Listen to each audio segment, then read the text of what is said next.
a los 1000 temas que podemos tratar con vos, que mirás, como decía, desde un lado distinto, vamos a entrarle por una puerta, que es un tema que está muy de moda, obviamente, hay razones, por lo menos en todo Occidente, que es el tema de la agresividad.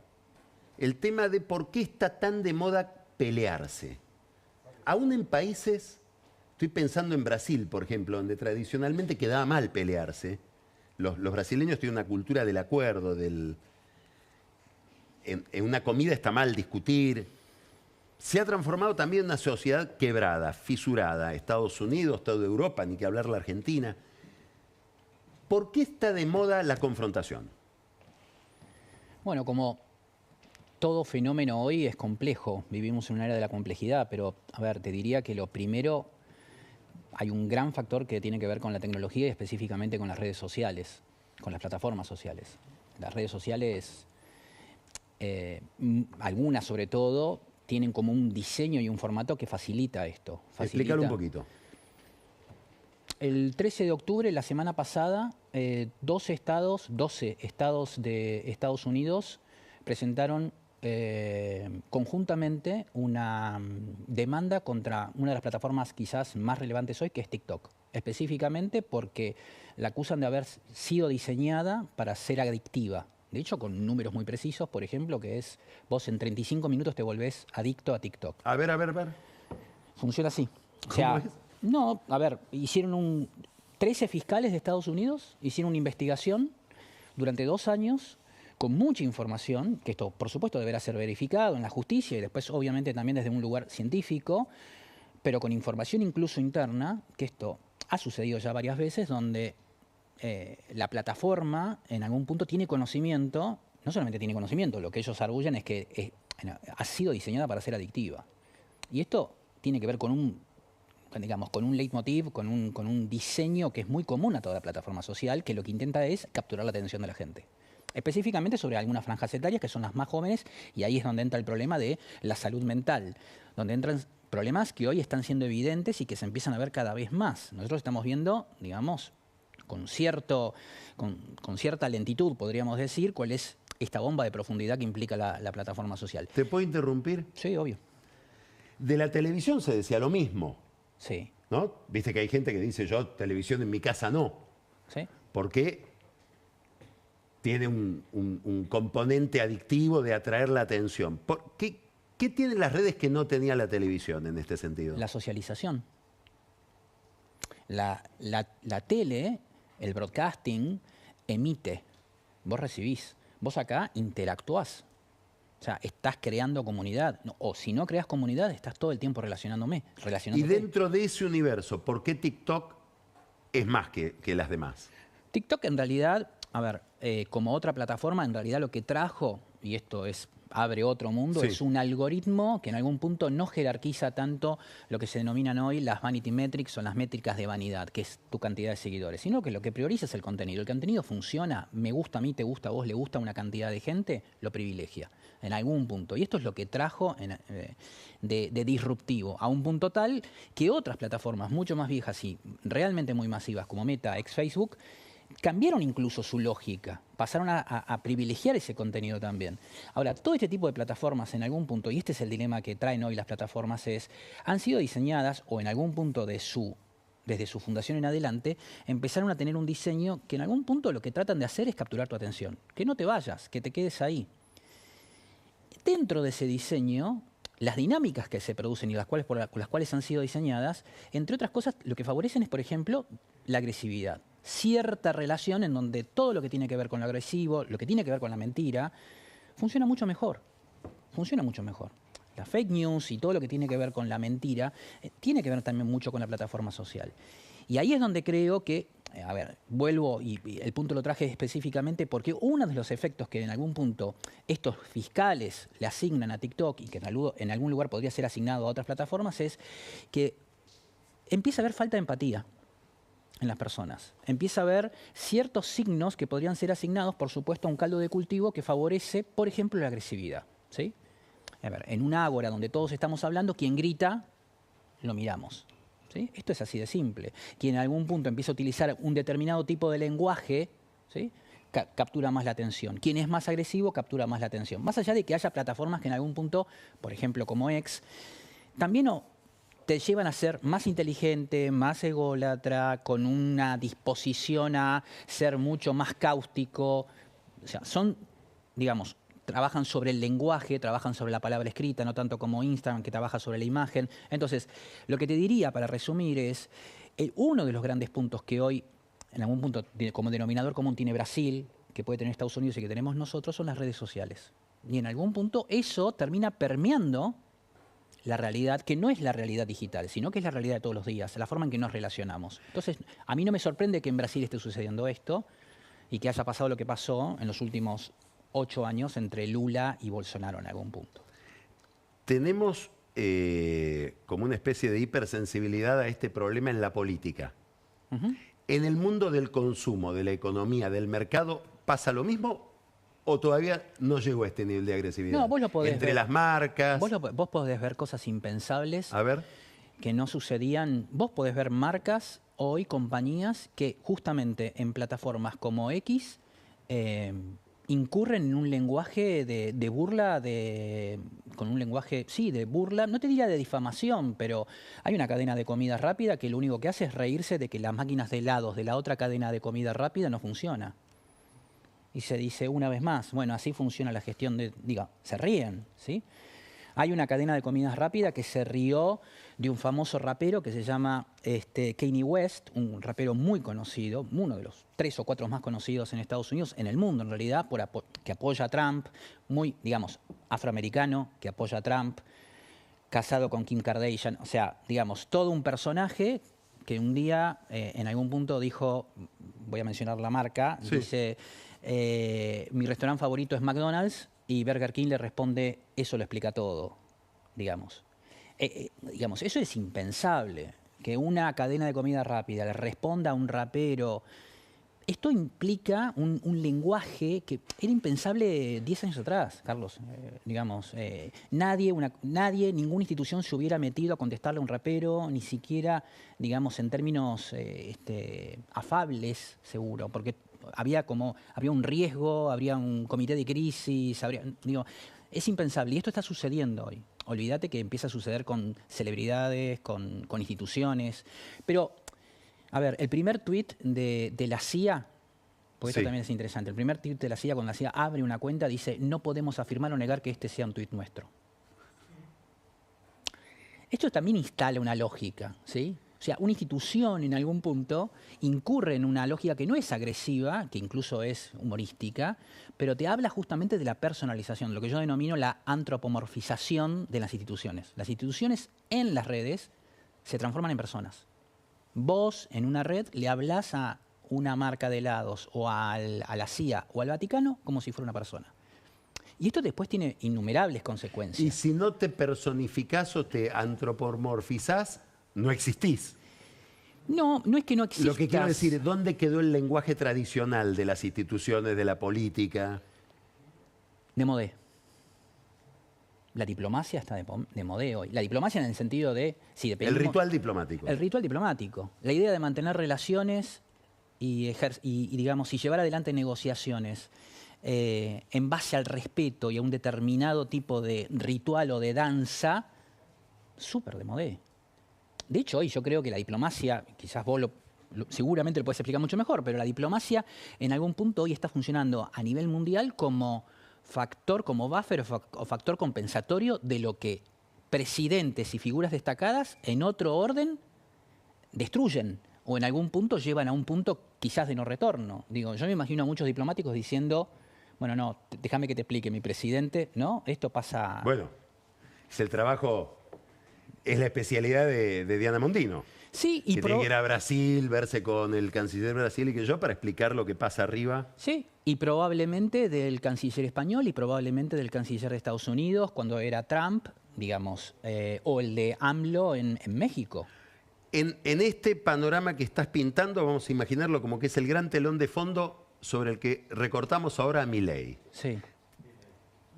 Dicho todo esto que dijiste, ¿tiene alguna originalidad Milei o es la reproducción de algo que se viene dando en otros lugares más o menos con ese formato? ¿Inventó algo? Cuando insulta a Lali Espósito, cuando se ensaña con la prensa, lo tiene a Marcelo Longobardi como ya sistemáticamente blanco, más otros periodistas, ¿no? No, tiene las características particulares de una persona que... Mira, yo te escuchaba recién y vos hablabas justamente dos o tres cosas, ¿no? La idea de cómo se relacionan con el poder, ¿no? Creo que una de las promesas implícitas es: yo no quiero el poder, no lo quiero, me relaciono con el poder, pero no lo quiero. Puedo llegar a entenderlo y puedo llegar a entenderlo muy bien, pero no quiero el poder específicamente para mí, no lo quiero detentar en algún punto. Creo que hay una promesa de ese tipo subyacente. Y que en algún punto hay un montón de cosas que les sirven para consolidar esa imagen. Yo vine acá para hacer algo específicamente, y quizás muy poco, ¿no? Porque lo que también deja traslucir es: me interesa la inflación, me interesa lo fiscal y no mucho más, quizás, ¿no? Porque creo que ahí está anida todo el problema. Y después creo que todo lo que pueda llegar a haber alrededor de él, por ejemplo, tener una minoría en el Congreso, construye su imagen. Porque es alguien que, vamos a recurrir una metáfora bíblica, que a él quizás en algún punto recurre a estas, es David contra Goliat. Entonces, esa minoría creo que ayuda, de alguna manera, a construir eso. Como también incluso no tener gestión. O sea, que le achaquen que no tenga gestión, yo creo que también construye una imagen de alguien que no tengo por qué tenerla. Digamos, no sé nada de esto en algún punto, ¿no? La lapicera para armar las listas probablemente, digo, se construye la idea de estar totalmente alejado de eso, ¿no? Creo que vos has hablado bastantes veces de la idea de delegación de poder que ha tenido él, quizás como nunca, ¿no? En otras personas. Y tiene que ver justamente, para mí, con algo muy genuino que él trae desde ese lugar y que tiene Donde no hay ficción. no pareciera verla. Es muy consistente en ese sentido. Y trae obviamente sus particularidades, ¿no? Una persona que es economista, una persona... Bueno, después, digamos, sus gustos, su estética. A ver. A ver, sus actos políticos son recitales, no son actos políticos. Ahí hay algo, digamos, en algún punto, ¿no? O sea, mencionás a Lali, que él diga, por ejemplo, ahí empieza a ver como cosas interesantes, que él diga: no la conozco, a mí me gustan los Rolling Stones, y es interesante y es atractivo para un montón de gente, porque no es esperable que una persona como él diga: me gustan los Rolling Stones. No es esperable que una persona como él cante una canción de La Renga, ¿no? Es como... Ahí empieza a construir una... Lo que pasa es que él es un hombre, es muy interesante, así como Reagan fue un hombre del cine y Trump es un hombre de la televisión, él empieza a ser un hombre de la televisión tardía, de la televisión del streaming y del universo digital. ¿Por qué? Porque se crió ahí, o sea, construyó su imagen desde ahí, la construyó desde ese lugar. O sea, así como Reagan, y eso es legendario, ¿no? La idea de... Él mira una película en su cine privado en la Casa Blanca que se llama Juegos de Guerra, y ahí él dice: che, pero esto puede pasar en la realidad. Y a partir de ahí, ¿no?, llama a sus consejos de asesores y empieza a preguntar: che, ¿esto puede pasar en la realidad, que un chico hackee el sistema y empieza a construir una guerra mundial a partir de una computadora? Y le dice: sí, señor presidente, puede ocurrir. Y en algún punto, a partir de ahí, se produce un punto de inflexión y las infraestructuras críticas del mundo, sobre todo las de Estados Unidos, empiezan a ser declaradas de interés nacional. Del mismo modo, Trump es un hombre de la televisión, y del mismo modo Milei se creó, o mejor dicho, se construyó a sí mismo en una lógica de tirar titulares que formen parte de un zócalo. Entonces, está acostumbrado a eso. Zurdito de mierda, ¿no? Nido de ratas. Digo, esos son todos zócalos, o tweets, ¿sí? Y lo maneja, digamos, después tiene cosas... Digo, la catarata de retweets, que es asimilable a Trump, digamos, hay cosas en común en algún punto. Pero creo que es un personaje, campera de cuero. Vos lo has señalado también alguna vez, de una manera muy interesante, la idea de tener un cuaderno con, ¿no? De llevar un cuaderno a todos lados. Bueno, ese es un hombre que trabaja, ¿no? El hombre de poder no está con... No, tiene alguien que se lo... Si tenés poder, alguien te tiene el celular. Ese detalle es central. Ese detalle construye un imaginario. Y creo que probablemente, a ver, y esto es lo interesante de él, es que ese cuaderno existía antes, digamos, no es que es algo guionado, ¿no? Por eso también yo creo que empieza a haber señales cuando vos por ejemplo, señalabas, digamos, la idea de que va y da un discurso y ese discurso se parece peligrosamente, por lo menos para él, a un discurso que se pronuncia en The West Wing, decís, no, eso no puede sucederte, porque eso es guión. Eso es guión. Eso no está bien de acuerdo a cuál es la promesa que vos le diste a un electorado. No te puede decir, ¿y qué importa? Si lo que importa es lo que estoy diciendo, ¿qué importa si lo dice un actor o lo digo yo? Por supuesto que te lo puede decir. Porque ¿dónde está la diferencia entre lo verdadero y lo falso? ¿Hasta qué punto eso importa hoy? No, por ¿O supuesto importa que... solo la emoción que estás provocando? Sí, pero supuestamente él tiene una promesa que es, y acá también tiene que ver la agresividad, no solamente en él, sino que atrás de todo esto hay una idea de autenticidad, donde la autenticidad tiene que ver con no pensar lo que digo, no filtrarlo, y esto es lo político. No filtrarlo. Vos hablabas de una reunión que supuestamente se iba a hacer hasta que vos la informás. Bueno, eso es lo político. Digo, la promesa que trae él es yo no especulo, yo no calculo, razón por la cual pierdo los estribos. Si pierdo los estribos soy auténtico. Esto es aplicable a él, a Petro, a AMLO, a Bolsonaro, a Te Trump. vuelvo a llevar a donde te llevé antes. En el mundo del mercado, en el mundo del consumo, en el mundo de las empresas, ¿eso también es una marca? No, pero no hay una, a ver, no hay una institución desde el punto de vista privado que pierda los estribos, pero sí lo que está Pero sucediendo. te hablo de la autenticidad, ¿no? Ah, sí, bueno, sí, por supuesto. Desde ya que sí. Y eso es lo que iba a decirte. En algún punto, lo que se le pide hoy a las compañías es punto de vista, postura, por decirlo de alguna manera. ¿Qué quiere decir eso? ¿En qué crees? ¿Para qué estás? ¿Para qué estás? ¿Qué venís a hacer? Por supuesto que esto tuvo una etapa de los últimos 10, te diría, 12 años, que se llamó la etapa del propósito, que era una compañía que estaba en el mundo justamente para salvarlo, digamos. Lo estoy diciendo casi de una manera irónica, ¿no? Donde compañías que no tenían nada, digo, una marca de yogur de pronto venía a salvar el mundo y la gente lo que te dice es quiero el yogur más rico al mejor precio. A un punto. No me interesa tanto el propósito. Pero bueno, el marketing incurre en estas modas y en las, digamos, se sobregira muchas veces. Lo que sí me parece que permanece es la idea de compañías que crean en algo, que están y creen en algo específicamente, para algo están en el mundo, ¿sí? Trajeron este producto, trajeron este servicio, creen en la ejecución, creen en la innovación constante, pueden creer justamente en generar negocio cuidando el medio ambiente y eso se tiene que hacer consistentemente. Y por supuesto, ahí es donde la red social ayuda, justamente no puede pasar ni 5 segundos, y esto es lo que creo que la diferencia con el siglo XX, en donde las marcas podían construir percepciones sin que eso se validara en la realidad. Hoy eso ya no es posible. Esa es una pregunta, ¿no? ¿Hasta dónde es posible la mentira en el mundo, llamémosle así, del marketing? ¿Y hasta dónde fenómenos como Milei no son la consecuencia de que se pasaron de rosca de tanto marketing? Totalmente. A ver, respuesta a la primera, muy poco margen. Te hablo de minutos. Cuando digo muy poco margen, no hay margen para mentir hoy en el... ¿Por qué? Porque vos tenés acceso, primero porque tenés acceso a archivos, porque tenés acceso a información, porque todo se filtra, porque vas a tener una persona de adentro de una compañía que va a estar filmando algo. Digo, hay miles de casos, desde compañías de servicio, de pizza de cadenas de pizza en Estados Unidos, donde un empleado muestra cómo se produce la pizza, cómo se hace la pizza, hasta compañías que pueden estar mostrando un memo interno que en algún punto se lleva puesto todos años de marketing. Marcos Peña, en la época del gobierno de Macri, yo recuerdo haberlo escuchado decir que si él tuviera que poner un cartel en la Casa Rosada o en Olivos como una instrucción, digamos, para el oficialismo de ese momento, que era el de Cambiemos o el del PRO, era como una advertencia de un recordatorio. Todo se nota. ¿Desde cuándo empezó a pasar eso?